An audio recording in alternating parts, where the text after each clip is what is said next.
Hello students, मैं Pinky Sharma सेंटेशन school से। आज हम 6th क्लास का 5th चैप्टर पढ़ेंगे वृक्षः। वृक्षः अर्थात पेड़, उसके विषय में पढ़ेंगे हम। देखिए इसको, वने वने निवसन्त वृक्षः वनं वनं रचयन्ति वृक्षः। इन पंक्तियों को देखिए, वने वने का तात्पर्य होता है वन वन में, अर्थात प्रत्येक वन में। वने में भी होती कौन सी है? सप्तमी का एक वचन, वन में। तो वने वने अर्थात प्रत्येक वन में। निवसंतो अर्थात निवास करते हैं। वृक्षा का तात्पर्य क्या होगा? वृक्ष। वृक्ष प्रत्येक वन में निवास करते हैं। वन में क्या होते हैं? वृक्ष होते हैं। वृक्षों से ही तो वन बनता है। फिर उसके पश्चात है वनम वनम रचयन्ति वृक्षः। वृक्षः वनम वनम रचयन्ति। वृक्ष वनम वनम यानी प्रत्येक वन का, रचयन्ति यानी निर्माण करते हैं, उसकी रचना करते हैं। वृक्ष प्रत्येक वन का निर्माण करते हैं। अनेक जो वृक्ष होते हैं वो मिलकर के क्या बनाते हैं? वन बनाते हैं, जंगल बनाते हैं। फिर से देखिए इसको, प्रत्येक वन में वृक्ष निवास करते हैं, अर्थात वनों में क्या होते हैं? वृक्ष होते हैं। वृक्ष प्रत्येक वन का निर्माण करते हैं, अर्थात वृक्षों से ही मिलकर किसका निर्माण होता है? वन का निर्माण होता है। फिर आगे है शाखा तोला आसीना विहगा तैहिमपि पूजन्ति वृक्षः। इसमें देखिए विहगा, विहगा का मतलब क्या होता है? पक्षी, अनेक पक्षी यानी समूह के अंदर। शाखा, शाखा का मतलब होता है शाखा रूपी, पेड़ों की जो शाखाएं होती हैं, उनकी जो टहनियां होती हैं, वे तोला यानी झूला। तो शाखा रूपी जो झूला है उसके ऊपर आसीना यानी बैठे हुए हैं पक्षी। वृक्ष की जो शाखा रूपी जो तोला यानी झूले हैं उनके ऊपर आसीना, आसीना देखिए इसमें आ निकलेगा आसीना। आसीना का तात्पर्य बैठे हुए हैं। पक्षी किस पर बैठे हुए हैं? वृक्ष का जो शाखा रूपी जो झूला होता है, जैसे ही पक्षी उसके ऊपर बैठता है और वो धीरे धीरे वो हिलने लग जाता है। तो पक्षी कहाँ बैठे हैं? वृक्ष के शाखा रूपी झूले पर पक्षी बैठे हुए हैं। आगे फिर उसके पश्चात ते किमपि पूजन्ति वृक्षः। ते यानी वे सब, वे सब कौन? ये पक्षी। तो वे सारे जो पक्षी हैं वे किमपि यानी कुछ भी क्या करते हैं? पूजन्ति यानी पूजते हैं, चहकते हैं। कहाँ पर चहकते हैं? वृक्षा यानी वृक्षों के ऊपर, उनकी टहनियों के ऊपर, उनके शाखा रूपी झूलों के ऊपर जो पक्षी बैठे हुए हैं वे कुछ भी पूजते रहते हैं, अर्थात चहकते रहते हैं, कुछ ना कुछ भी बोलते रहते हैं। वापस देख लीजिए इसको, पक्षी वृक्ष के शाखा रूपी झूलों पर बैठे हैं, वे कुछ भी पूजते रहते हैं या चहकते रहते हैं, कुछ ना कुछ गाते रहते हैं। फिर है पिबन्ति वनं पवनं, पिबन्ति पवनं जलम, पिबन्ति पवनं जलम संततं साधु जना इव सर्वे वृक्षः। यहाँ देखिए संततम पवनम जलम पिबन्ति, इस प्रकार से क्या हुआ? संततम का मतलब होता है सतत, अर्थात निरंतर। क्या करते हैं वे? पवन वायु, जलम जल को, पिबन्ति यानी पीते हैं। वृक्ष क्या ग्रहण करते हैं? निरंतर जल और वायु को ग्रहण करते हैं। जल कहाँ से ग्रहण करेंगे? बारिश का जल ग्रहण करेंगे, या फिर अपने रूट्स के माध्यम से, अपनी जड़ों के माध्यम से भूमिगत जल को ग्रहण करते हैं। और साथ ही साथ किसको ग्रहण करते हैं? वायु को।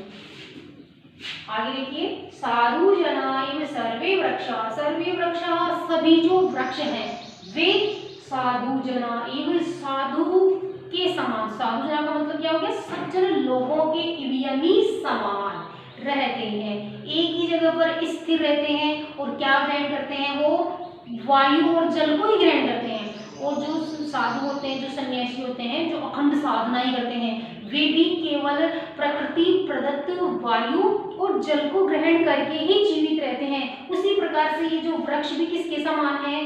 साधु के समान है, एक सज्जन व्यक्ति के समान है। और सज्जनों के समान ही, साधु या संतों के समान ही वे क्या ग्रहण करते हैं? निरंतर केवल जल और वायु को ही ग्रहण करते हैं और उसी को ग्रहण करके जीवित रहते हैं। तो यहाँ पर वृक्षों को किसके समान माना गया है? साधु के समान, एक संत के समान उसको माना गया है।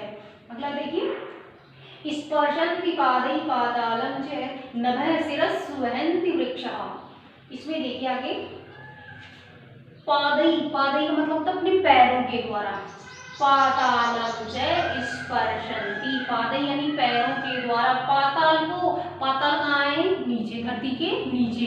एक काल्पनिक है ये, हालांकि ऐसा कुछ होता नहीं है, लेकिन ये काल्पनिक रूप से ये माना गया है कि जो नीचे जो पाताल लोग हैं, उस पाताल लोगों को स्पर्श कौन कर रहा है, पेड़ कर रहे हैं। किसके द्वारा स्पर्श कर रहे हैं, अपने पादैः यानी पैरों के द्वारा। पैरों का मतलब क्या हो गया, पेड़ की जो जड़ें होती हैं, उनकी जो रूट्स होती हैं वो धरती में नीचे चली जाती हैं। कोई विशाल वृक्ष होते हैं, जितने ऊपर होते हैं उतने ही वो नीचे होते हैं, तो उनकी जो जड़ें हैं वो चारों तरफ फैल जाती हैं और नीचे पाताल तक चली जाती है, अर्थात काफी गहराई में होती हैं। तो वे अपने पैरों से अर्थात अपनी जड़ों से वे किसको स्पर्श करते हैं, वृक्ष पाताल को स्पर्श करते हैं। इसका तात्पर्य यह है कि वृक्ष कैसे हैं, विशाल हैं, बहुत ही बड़े हैं। इसके अलावा वृक्षः नभः शिरस्सु वहन्ति, वृक्ष क्या करते हैं, नभः यानी आकाश को, शिरस्सु यानी अपने सिर के ऊपर, शिरस्सु का मतलब क्या होता है, सिर के ऊपर, वहन्ति यानी धारण करते हैं। मानो ऐसे लगता है जैसे कि वृक्ष अपने पैरों से तो अर्थात अपनी पैर रूपी जड़ों से तो पाताल को स्पर्श कर रहे हैं, और अपने ऐसे लगता है क्योंकि वृक्ष इतनी अधिक ऊंचाई पर होते हैं, इतने ऊंचे ऊंचे विशाल होते हैं वृक्ष, कि हम नीचे से खड़े होकर ऊपर देखेंगे तो ऐसे लगेगा जैसे ये जो पूरा आकाश है ये उस वृक्ष के ऊपर ही टिका हुआ है, तो ऐसा प्रतीत होता है। तो ये क्या कहा गया इसमें कि नभः शिरस्सु वहन्ति वृक्षः, वृक्ष क्या करते हैं, अपने सिर के ऊपर, ऐसा लगता है जैसे मानो संपूर्ण आकाश को उन्होंने वहन कर रखा है, उसको धारण कर रखा है। आगे देखिए, पयोदर्पणे स्वप्रतिबिम्बं कौतुकेन पश्यन्ति वृक्षः।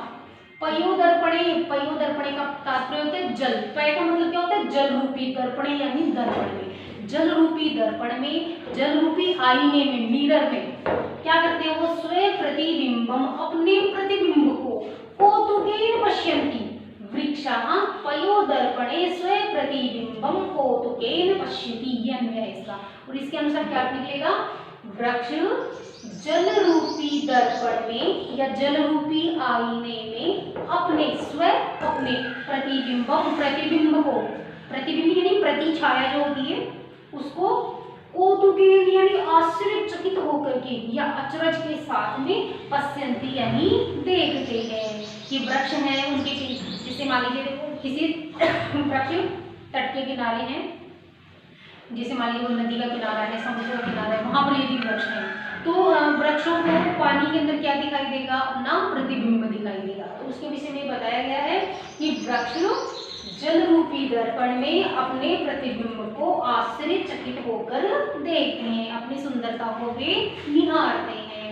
और प्रसार्य स्वच्छाया संस्तरणं कुर्वन्ति सत्कारं वृक्षः, इसका अन्वय इस प्रकार होगा, वृक्षः स्वच्छाया संस्तरणं प्रसार्य सत्कारं कुर्वन्ति, ये अन्वय इसका। फिर से देख लीजिए एक बार अन्वय, यहाँ से शुरू होगा, वृक्षः स्वच्छाया संस्तरणं, स्वच्छाया संस्तरणं प्रसार्य सत्कारं कुर्वन्ति, वृक्षः वृक्ष स्व अपनी छाया, संस्तरणं यानी बिस्तर को, संस्तरणं का मतलब क्या होता है, बिस्तर को, प्रसार्य यानी फैला करके, सत्कारं कुर्वन्ति हमारा क्या करते हैं, वो सत्कार करते हैं, हमारा आदर करते हैं, अर्थात हमें क्या प्रदान करते हैं, वो अपनी शीतल छाया हमें प्रदान करते हैं। एक बार संक्षेप में फटाफट से देख लीजिए इसको वापस से। प्रत्येक वन में वृक्ष निवास करते हैं, अर्थात प्रत्येक वन में वृक्ष होते हैं। वृक्ष प्रत्येक वन का निर्माण करते हैं, अर्थात अनेक वृक्ष मिलकर के वन का निर्माण करते हैं, वन की रचना करते हैं। अनेक पक्षी वृक्ष की शाखाओं रूपी झूलों पर बैठे हुए हैं, वे कुछ भी कूजते रहते हैं, अर्थात कुछ भी चहकते रहते हैं या गाते रहते हैं। सभी जो वृक्ष हैं वे साधु जनों के समान या सज्जनों के समान निरंतर वायु और जल को ग्रहण करते हैं। तो वृक्ष वृक्षों को किसके समान माना गया है? साधु जनों के समान माना गया है। जिस प्रकार से साधु जन जो संत लोग होते हैं केवल वायु और जल को ग्रहण करके ही जीवित रहते हैं, उसी प्रकार से वृक्ष भी क्या ग्रहण करते हैं? केवल वायु और जल को ही ग्रहण करते हैं। वृक्ष अपने पैरों से अर्थात अपनी जड़ों से ऐसा लगता है जैसे मानो पाताल को स्पर्श कर रहे हो और ऊपर आकाश को उन्होंने अपने सिर पर धारण कर रखा है। क्योंकि जब हम नीचे से ऊपर की ओर देखते हैं तो वृक्ष इतने विशाल होते हैं कि ऐसे लगता है जैसे संपूर्ण ये जो आकाश है वो उसी के ऊपर टिका हुआ है। तो सिर के ऊपर तो ऐसे लगता है जैसे आकाश को धारण कर रखा है और जड़ें इतनी लंबी लंबी होती है कि ऐसे लगता है जैसे पाताल को वो छू रही हो, स्पर्श कर रही हो। वृक्ष जल रूपी आईने में अपने प्रतिबिंब को आश्चर्यचकित होकर के देखते हैं, अपनी सुंदरता को वे निहारते हैं। अपने सभी वृक्ष अपनी छाया रूपी बिस्तर को फैला करके हमारा क्या करते हैं? आदर करते हैं, हमारा सत्कार करते हैं। इस प्रकार से ये वृक्षों से संबंधित ये एक छोटी सी कविता है। इसके जो क्वेश्चन आंसर है वो आपको PDF के द्वारा सेंड कर दिए जाएंगे।